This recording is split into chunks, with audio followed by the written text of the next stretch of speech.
भारतीय संस्कृति में यज्ञ, योग एवं आयुर्वेद जैसी अमूल्य विद्याएं हैं, जिसका मूल है वेद। इतिहास की ओर दृष्टि डालें तो भगवान राम, भगवान कृष्ण से लेकर राजा महाराजाओं, ग्रामवासियों व अरण्यवासी ऋषियों की कुटियों तक नित्य व नैमित्तिक यज्ञों का प्रचलन देखने को मिलता है।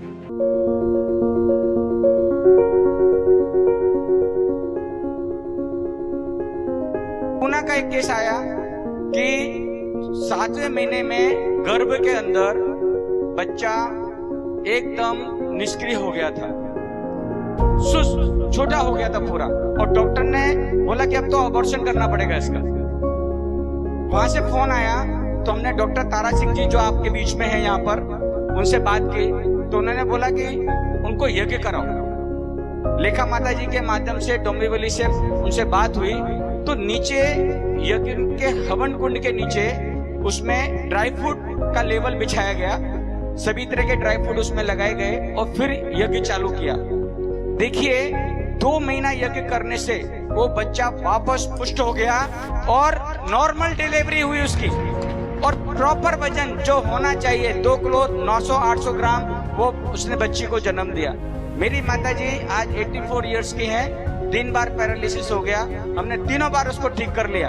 आज वो अपने पैरों पे चलकर जाते हैं, रोज यज्ञ हमारे साथ में सोफे पे बैठ के सब सुनते हैं, उनको पूरा यज्ञ याद है। लेकिन एक भी परिवार का मेंबर, जब से हम आज 5 साल से यज्ञ कर रहे हैं, हमारा एक भी फैमिली मेंबर आज हॉस्पिटलाइज नहीं है, डॉक्टर की मेडिसिन नहीं ले रहा है, और ज्यादा से ज्यादा अभी हम योग और यज्ञ को ही बढ़ाते चले जा रहे हैं। तो आइए अब हम जल सिंचन के पश्चात जो 4 घी की आहुति है, अग्नि के लिए, सोम के लिए, प्रजापति के लिए और इंद्र के लिए, तो प्रथम हम यजमान अपने बाईं ओर धार बनाते हुए, फिर द्वितीय आहुति दाईं ओर और 2 शेष मध्य में, तो आघार वाद्य भाग आहुति कहा जाता है। अर्थात आघार होता है धार बनाते हुए आज्य अर्थात घी, उसको हम समर्पित करें तो करेंगे। आइए, ओम अग्नये स्वाहा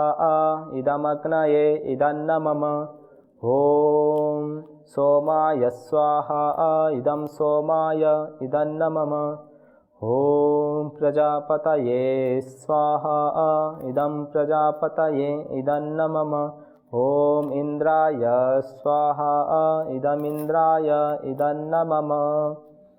अब इसके पश्चात हम घी के साथ सामग्री की भी आहुति देते हैं। जब अग्नि अच्छी प्रकार से प्रज्वलित हो जाए, अग्नि 5 प्रकार की अग्नि होती है, जब हम इसको प्रारंभ करते हैं, जलाते हैं, तो ये धुआं इसमें निकलता है अत्यधिक, इस कारण से इसको रुद्र अग्नि कहा गया है। उस समय धुआं होता है और रुद्र का स्वरूप ही है, जो रुला दे वो रुद्र है, इसीलिए भगवान शिव को रुद्र कहा जाता है, परमपिता परमेश्वर भगवान को रुद्र कहा जाता है, क्योंकि वो रुलाने वाला है। और रुलाने वाला अर्थात जो दुष्ट है, जो अभिमानी है, जो काम चोर है, उनको रुलाने वाला है, जो हमारे शरीर में रोग है उसको भगाने वाला है, तो वो रुद्र है। तो वैसे ही उसी का स्वरूप रुद्र अग्नि। उसके बाद आता है वरुण अग्नि, फिर ब्रह्म अग्नि, जिसमें हम घी की आहुति और सामग्री की आहुति समर्पित करते हैं। और फिर इसके बाद जब ये अग्नि धीरे धीरे, इनकी जो आप ज्वालाओं को देख रहे होंगे, तो ये जब धीरे धीरे शांत मन पड़ते जाएगी तो उसको कहते हैं मित्र अग्नि। और जब ये बिल्कुल शांत हो जाए तो इसको कहते हैं ब्रह्म अग्नि, जिसमें हम धुनी देते हैं, अलग अलग जो रोगानुसार जो सामग्री हैं उसको हम डालकर धुनी देते हैं, धुआं देते हैं। तो दोनों काल में समय हो तो वो दोनों समय के जो मंत्र हैं उससे आहुति दें, और जिनके पास एक ही समय हो तो वो दोनों को एक साथ दें। तो आपकी जैसी इच्छा है या जैसे आपके पास समय की अनुकूलता है उसके अनुसार से आप कर सकते हैं। तो हम सायकालीन जो मंत्र है उससे आहुति समर्पित करेंगे। ओम अग्निर्ज्योतिर्ज्योतिरग्नि स्वाहा। फिर सामग्री की आहुति। ओम अग्निर्वर्चो ज्योतिर्वर्च स्वाहा। ओम स्वाहा। ओम सजुर्देवेन सविता सजुरात्रेन्द्रवत्या जुषाणो अग्निर्वेतो स्वाहा। तो आप इस तरह अकेले भी कर सकते हैं, यदि परिवार है तो परिवार के साथ कर सकते हैं, क्योंकि ये आवश्यक नहीं है कि हम परिवार के साथ हैं तभी यज्ञ कर पाएंगे या कोई बड़ा कार्यक्रम करना हो तभी यज्ञ होगा।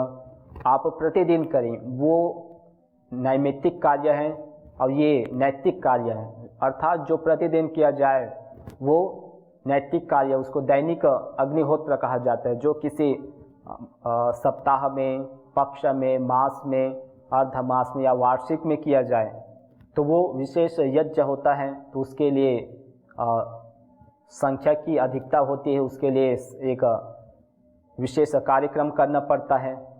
लेकिन ये प्रतिदिन का जिस प्रकार से हम भोजन करते हैं, जिस प्रकार से हम जलपान करते हैं, जिस प्रकार से हम निरंतर श्वास प्रश्वास करते हैं, उसी प्रकार से इसको हम प्रतिदिन अपने घर में हम आधान करें, अपने घर में हम इसको विधान करें, क्योंकि इस अग्नि को सुख फैलाने वाला कहा गया है। यज्ञो विततंत साह्यः, यह जो यज्ञ है, अग्निहोत्र है, ये चारों ओर सुख फैलाने वाला है।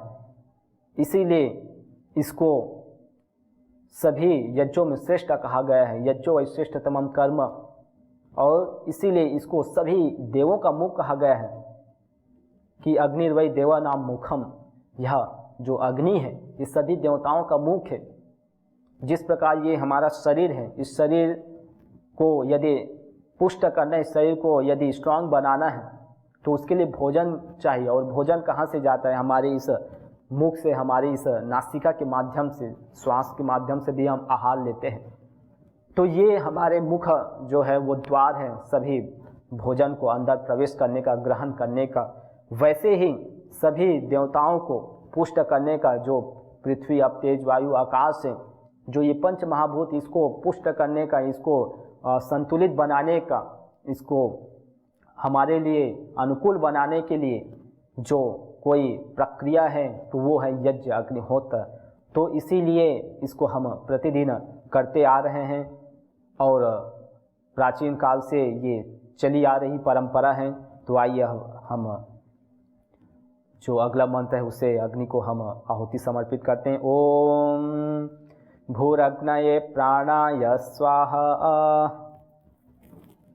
भूस्वरूप जो प्राण देने वाले हैं, ऐसे जो अग्नि है उसको हम समर्पित करते हैं। ओम भूर्वायवे पानाय स्वाहा। जो भूस्वरूप है और अपानयति, हमारे शरीर में जो विकार है, रोग, उसको दूर करता है, ऐसे उस जो परमपिता परमेश्वर उसको हम समर्पित करते हैं। जो वायु है उसको ओम स्वरादित्याय व्यानाय स्वाहा। और जो स्वस्वरूप है, जो सर्वत्र व्यापक है, जो आदित्य स्वरूप है, उसको हम समर्पित करते हैं। अब तीनों को एक साथ समर्पित करेंगे। ओम भूर्भुवस्वरग्नि वायवादित्येभ्यः प्राणापान व्यानेभ्यः स्वाहा। इदमग्नि वायवादित्येभ्यः प्राणापान व्यानेभ्यः इदन्न मम। ओम आपो ज्योतिरसोमृतं ब्रह्म भूर्भुवस्वरोम स्वाहा। जो ज्योति स्वरूप है, जो आपः, जो सर्वत्र व्यापक है, आपरी व्याप्तौ, जो सर्वत्र व्यापक है, ऐसे भूर्भुव स्वरूप वाले जो परमपिता परमेश्वर, उसको हम समर्पित करते हैं। ओम या मेधाम देव गणः पितरश्चोपासते तया मा मध्य मेधायाग्ने मेधाविनं कुरु स्वाहा। तो इस प्रकार जिनको मेधा चाहिए, जिनको बुद्धि को पवित्र बनाना है, कुशाग्र बनाना है, सार का मेमोरी वाले बनना है, अपने जो कैचिंग पावर है उसको स्ट्रांग बनाना है, तो उसके लिए जो वेद है उसमें अलग अलग मंत्र बताए गए हैं उसमें मेधा सूक्त है, तो उस मेधा सूक्त के एक जो श्रेष्ठ मंत्र है उससे हमने ये आहुति समर्पित की, जिस मेधा के माध्यम से हमारे ऋषियों ने, हमारे गुरुओं ने उस सत्य को जाना, उस परमपिता परमेश्वर की जो कृति है, उनकी प्रकृति है, उसको समझा, ठीक ठीक से व्यवहार कर पाए, ठीक ठीक से अपने जीवन को वो समझ पाए, वही मेधा हमको भी आप हे अग्नि शीघ्र अतिशीघ्र आप दिलाइए। तो इस प्रकार से जो भाव है ये बहुत गहरा भाव है जो हमको इस अग्निहोत्र से मिलता है, जो हम इसको विधान करने से मिलता है। तो आइए अगला जो मंत्र जो परम ऋषि स्वामी दयानंद जी को प्रिय मंत्र है ओम विश्वानि, उससे हम अग्नि को घी आहुति समर्पित करेंगे। ओम विश्वानि देव सवितर दुरितानि परासुव यद भद्रम तन्न आसुव स्वाहा। और ऐसी सामग्री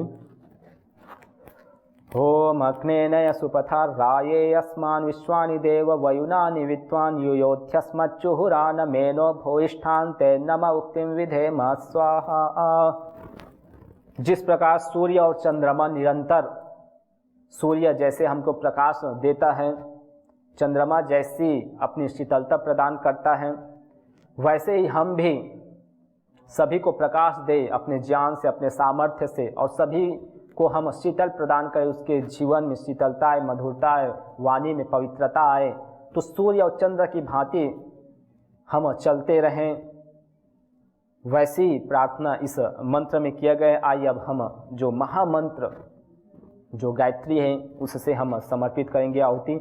ओम भूर्भुवस्वः तत्सवितुर्वरेण्यं भर्गो देवस्य धीमहि धियो यो न प्रचोदयात् स्वाहा।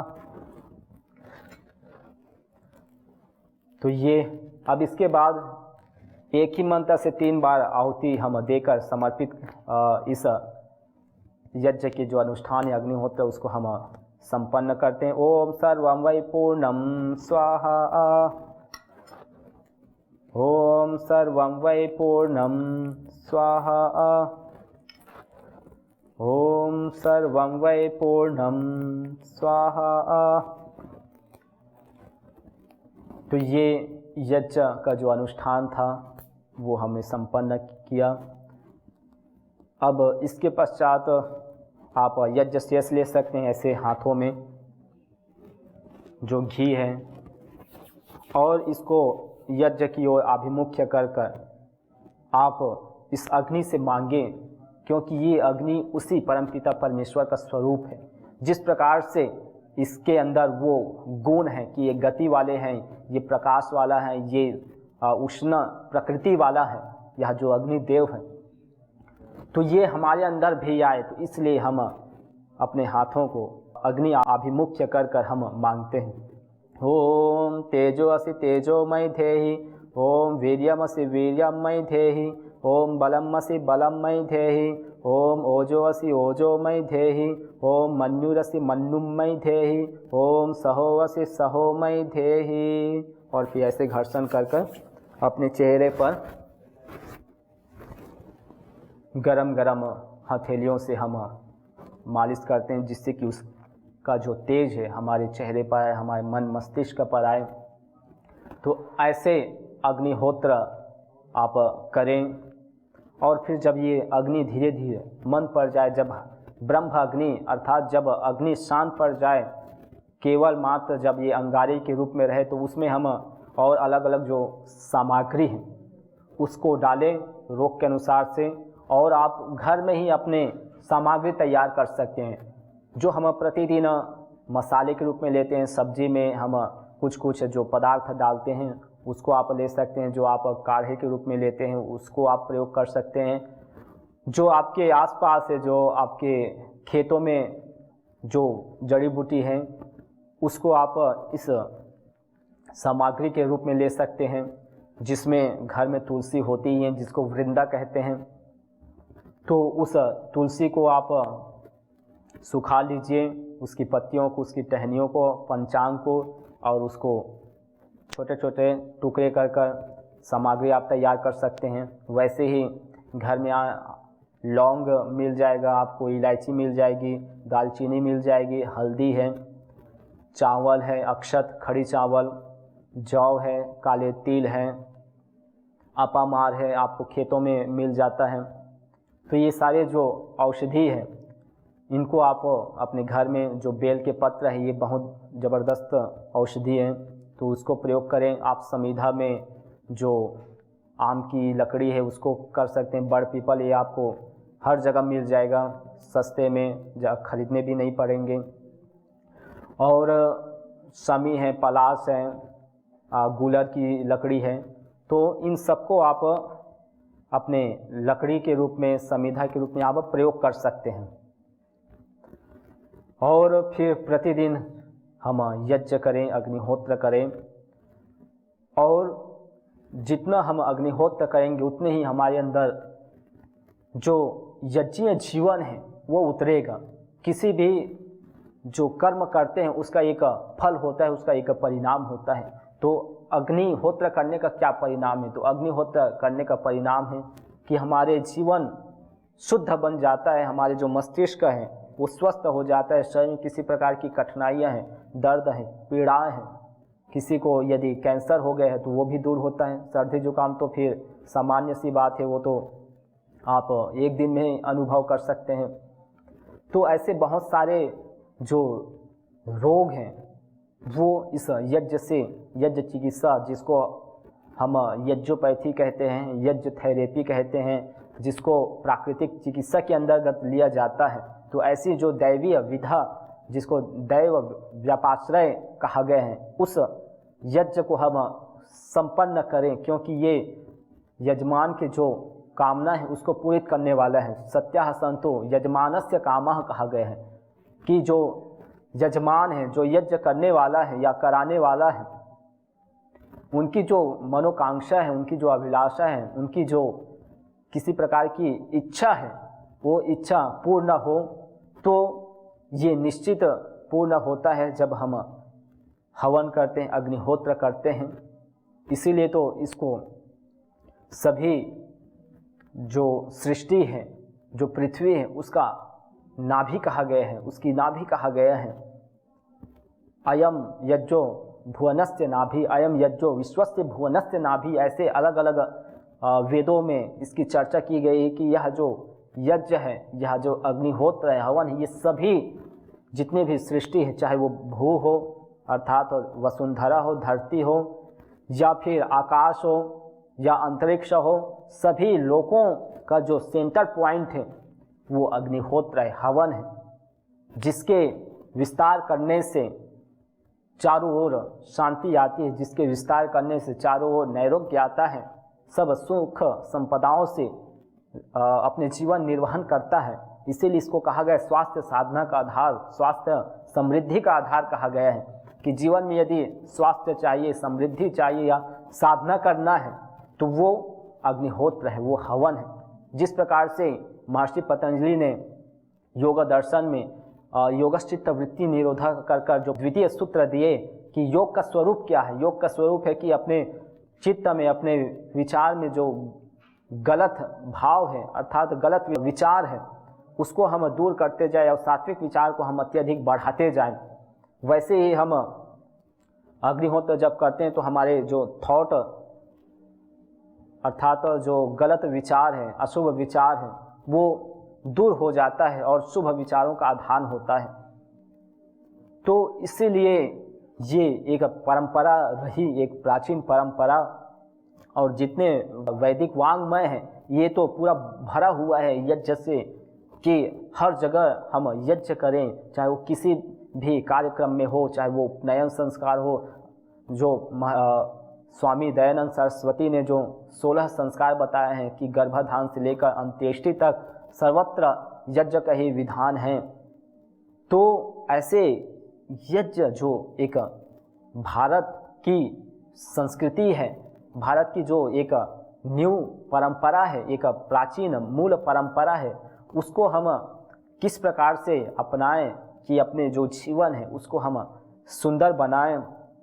तो उसी प्रकार से अलग अलग और मंत्रों का हम स्वाध्याय करते रहते हैं। एक और मंत्र है जो यजुर्वेद का है, जो इसमें हमने इसीलिए विशेष कर इस पत्रिका में इसको दिए हुए हैं कि वसो पवित्रमसि द्यौरसि पृथिव्या से माता विश्वनो घर्मो असि विश्वधा असि परमेन धामना दृंघस्व माँ फार्मा ते यज्ञपतिर वार्षित। अर्थात हे यजमान, हे विद्या युक्त यजमान, तू यज्ञ को कभी मत छोड़, क्योंकि यह जो यज्ञ है ये शुद्धि का हेतु है। ये हमारे आंतरिक जीवन को शुद्ध करता ही है, साथ में इस प्रकृति को भी शुद्ध करता है। तो इस प्रकार से जो प्रार्थना की गई है, ये प्रार्थना सिर्फ एक कल्पित नहीं है बल्कि एक व्यवहारिक है। आप स्वयं देखते हैं कि जो यज्ञ करते हैं तो उनका स्वयं अनुभव, मेरे पास तो ऐसे मैसेज आते रहते हैं अलग अलग सोशल मीडिया के जो सेक्टर्स हैं, यूट्यूब है, फेसबुक है, ट्विटर है, व्हाट्सएप है, तो इत्यादि सभी से मैसेज आते रहते हैं कि हमने हवन किया और इस हवन से मेरे जो सर्दी जुकाम थे वो दूर हो गए, मेरे जो मानसिक प्रॉब्लम था वो दूर हो गया, मेरे शरीर में जो स्किन डिसीज़ हो गया था वो दूर हो गया। तो बहुत सारे ऐसे स्वयं लोगों का अनुभव है। तो वो अनुभव ही हमको उस कार्य में विश्वास दिलाता है। जो कार्य व्यवहारिक नहीं होता तो उसमें हमारा विश्वास भी उतना जमता नहीं। तो ये तो व्यवहारिक है। इस व्यवहारिक कार्य को हम क्यों छोड़े, क्यों न हम इनके साथ जुड़े। और ये आप कहीं पर भी कर सकते हैं, चाहे आप इस भारत देश में रहते हैं या विदेशों में, हर जगह आप अपने घर में इस प्रकार से छोटे से यज्ञ कुंड, और सिर्फ इस प्रकार से ही नहीं, आप किसी भी यदि पात्र नहीं तो आप अपने घर में तपेले में कर सकते हैं, उसमें रेत रखकर और ऐसे सजा लिए, अपने कर लिए। तो ये बहुत ही, जिसको नैनो यज्ञ कहा गया है, कि सूक्ष्म रूप में बहुत ही छोटा हम 10 मिनट से लेकर 15 मिनट तक का ये हवन कर सकते हैं। और आप अपने स्वयं अपने आंतरिक उन्नति को देखेंगे कि कैसे आपके आध्यात्मिक जो चेतना है वो बढ़ती जा रही है, कैसे आपके जो आइकॉन है, आपकी जो दृष्टि है उसमें बढ़ोतरी हो रही है। आप स्वयं अनुभव करेंगे, क्योंकि ये साधना है। जो रोगी है उनके लिए ये साधन बन सकता है, लेकिन जो निरोगी है, जो उपासक है, जो साधक है, उसके लिए एक साधना पद्धति है। तो ऐसी जो साधना है, उस साधना को हम अपने जीवन में अपनाएं और अपने प्रत्येक इंद्रियों को हम साधें, तो आप स्वयं देखेंगे कि ये जो संस्कृति है वो वास्तविक में वैज्ञानिक संस्कृति है, ये वास्तविक में सार्वभौमिक संस्कृति है, ये वास्तविक में पंथ निरपेक्ष संस्कृति है। तो ऐसी संस्कृति को अपनाकर हम अपने जीवन को सुंदर बनाएं। आइए इस यज्ञ संस्कृति से जुड़ें और अपने जीवन को, अपने परिवार को, आसपास के समाज को और इस राष्ट्र को पुनः गौरवशाली बनाएं। तो हम इस अग्नि को निरंतर पूजें, इसकी पूजा करते रहें। तो इस कार्यक्रम को आज यहीं पर हम विराम देते हैं। पुनः हम यज्ञ के जो और अलग अलग जो विषय है, उसके सब्जेक्ट है, उसको लेकर प्रस्तुत होंगे। तब तक के लिए सभी को नमस्ते। ओम शांति शांति शांति। मुझे 2 साल पहले सोराइसिस हुआ था और मतलब स्टार्टिंग हुआ था धीरे धीरे और घुटने तक फैल गया था पूरा। तो डॉक्टर साहब के पास जाता था, ट्रीटमेंट कराया, कुछ फ़ायदा नहीं हुआ। मतलब ईचिंग होना और मतलब फैलते ही रहा था वो धीरे धीरे करके। तो हमारे एक परम मित्र हैं शशिकांत वाजपेयी जी, तो उन्होंने बताया डॉक्टर साहब के बारे में कि आप एक काम करो अरुण भाई, आप हवन करते हैं डॉक्टर साहब, आप आके बैठ जाया करो खाली, वो कुछ मेडिसिन वगैरह नहीं देंगे, आप खाली हवन में बैठो, देखो आपको फ़ायदा होगा। तो उनकी बात का विश्वास करके मैंने हवन में आना स्टार्ट किया। सुबह शाम हवन में बैठता था मैं। तो उसके बाद क्या हुआ, मेरी पहले तो जो खुजलियाँ होती थी ना, ईचिंग होती थी ना, वो बंद हुई मेरी। और उसके बाद फिर जो उसमें से सफ़ेद कलर का पानी निकलता था वो बंद हुआ। और 15-20 दिन में, मतलब समझो ना 3 हफ्ते में मेरा वो बिल्कुल मतलब ख़त्म हो गया वो। मुझे पाँव में ब्लॉकेज हुआ था, उसकी वजह से ब्लड सर्कुलेशन नहीं हो रहा था। उसकी 7-8 साल मैंने डॉक्टर के पास ट्रीटमेंट ली पर कोई फ़र्क नहीं पड़ा। डॉक्टर ने बोला लास्ट में कि बाईपास करना पड़ेगा, तो वो तो इतनी छोटी एज में करना पॉसिबल नहीं है क्योंकि पूरी लाइफ है सामने। उसके बाद पापा ने सजेस्ट किया कि डॉक्टर के पास चलते हैं, मीरा रोड तारा सिंह जी के पास।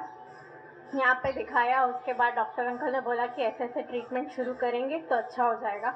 उसके बाद मैंने यहाँ 5-6 महीने ट्रीटमेंट ली, भवन में आके रोज़ बैठना सुबह, और धीरे धीरे अच्छा रिजल्ट आ गया। और अभी मैं इतना अच्छी तरह चल सकती हूँ, खड़ी रह सकती हूँ, पाँव में ब्लड सर्कुलेशन भी उतना ही अच्छा हो रहा है, ना मुझे चलने में कोई प्रॉब्लम हो रही है, ना ऐसा कुछ पेन होना, सूनापन होना, क्योंकि ब्लड सर्कुलेशन ज़रा भी नहीं होता था। उसकी वजह से पाँव में सूनापन आ जाता था कि मुझे लगता था तो भी पता नहीं चलता था कि मुझे वहाँ पे लग रहा है कुछ, ज़रा भी वहाँ पे खून नहीं पहुँच रहा था।